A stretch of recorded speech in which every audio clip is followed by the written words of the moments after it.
مسئلہ باغ فدق، جس کے بارے میں حضرت سیدنا صدیق اکبر رضی اللہ تعالی عنہ کے اوپر اعتراض کیا جا رہا ہے کہ جناب صدیق اکبر رضی اللہ تعالیٰ عنہ باغ فدق ہڑپ کر گئے، کھا گئے، غصب کر گئے، تو ان کی ذات کے اوپر یہ بہت بڑا اعتراض ہے۔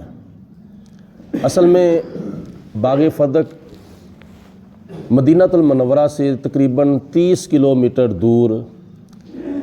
خیبر کے مقام پر ایک بہت بڑا وسیع رقبہ تھا جو کہ یہودیوں کے قبضے میں تھا، اور نبی کریم علیہ الصلاۃ والسلام اور صحابہ کرام جب جہاد کرنے کے لیے وہاں پہنچے تو وہ بغیر جہاد کے، بغیر جنگ کے یہودیوں نے وہ رقبہ نبی پاک علیہ الصلاۃ والسلام کی ملکیت کر دیا کہ اے محمد بن عبداللہ ہمارے ساتھ جنگ نہ کریں، لیکن یہ جو رقبہ ہے نا فدق، یہ آپ لے لیں۔ تو انہوں نے وہ رقبہ حضور علیہ الصلاۃ والسلام کو دے دیا، اور اس کو کہتے ہیں مال فے، یعنی بغیر جنگ کے جو مال، جو زمین مسلمانوں کے ہاتھ آ جائے اس کو مال فے کہتے ہیں۔ اور جہاد کے دوران اگر کافر اپنا مال چھوڑ کے بھاگ جائیں تو وہ مال مسلمانوں کے ہاتھ آ جائے تو اس کو مال غنیمت کہتے ہیں۔ تو یہ جو باغ فدق ہے نا، یہ مال فے میں سے تھا۔ نبی کریم علیہ الصلاۃ والسلام اس مال فے میں سے کچھ ضروریات پوری کرتے تھے، اور یہ مال فے، اس کے اندر کھجوروں کے درخت بھی تھے، یعنی یہ باغ فدق کے اندر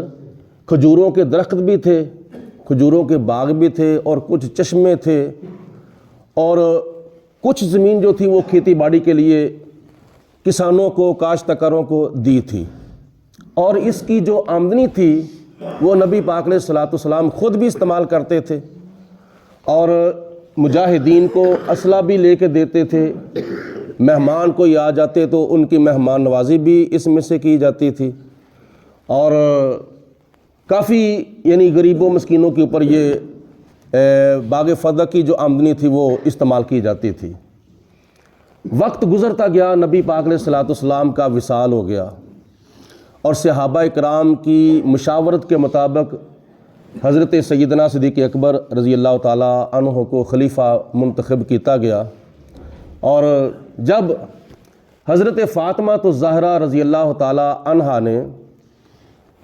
حضرت سیدنا صدیق اکبر رضی اللہ تعالیٰ عنہ سے باغ فدق مانگا،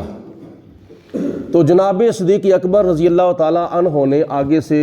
نبی پاک علیہ الصلاۃ والسلام کی حدیث سنائی۔ فرمایا، فاطمہ، نبی کریم علیہ الصلاۃ والسلام نے فرمایا ہے کہ اللہ کے نبی کا جو مال ہوتا ہے وہ وراثت نہیں بنتا بلکہ وہ صدقہ ہوتا ہے، لہٰذا ورثاء کو وراثت دی جاتی ہے، کسی کا صدقہ نہیں دیا جاتا۔ تو لہٰذا میں اس باغ فدق کو اسی طرح استعمال کروں گا جس طرح نبی پاک علیہ الصلاۃ والسلام استعمال کرتے تھے۔ اس کے بعد جناب فاطمہ الزہرا رضی اللہ تعالیٰ عنہا نے کوئی آگے سے جواب نہیں دیا،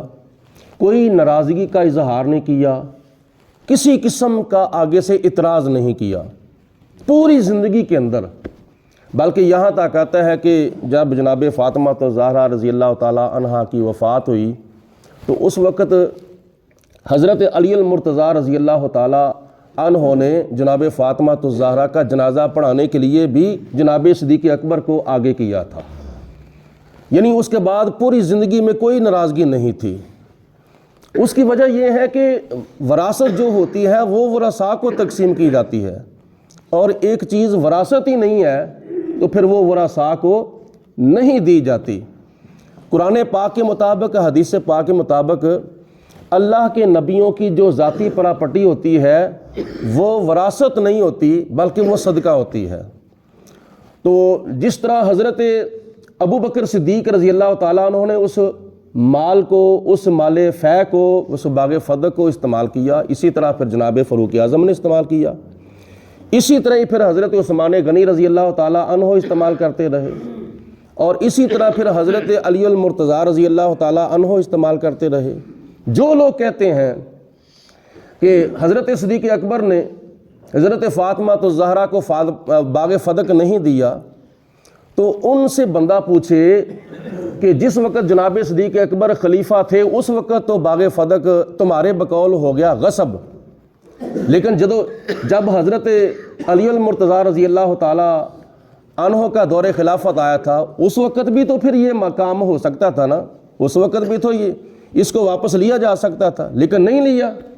اس لیے کہ جو نبی پاک علیہ الصلوۃ والسلام نے فرمایا تھا اس کے اوپر ابو بکر صدیق نے بھی عمل کیا، عمر فاروق نے بھی عمل کیا، عثمان غنی نے بھی عمل کیا، مولا علی شیر خدا نے بھی عمل کیا۔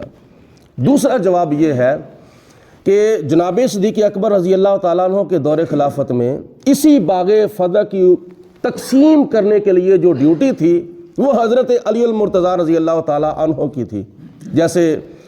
وزارت خزانہ ہوتی ہے، جناب علی المرتضیٰ رضی اللہ تعالیٰ عنہ کی ڈیوٹی حضرت صدیق اکبر نے لگائی تھی کہ باغ فدق کو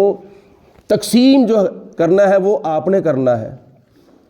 تیسرا جواب اس کا یہ ہے کہ نبی پاک صلی اللہ علیہ وسلم نے جب یہ فرما دیا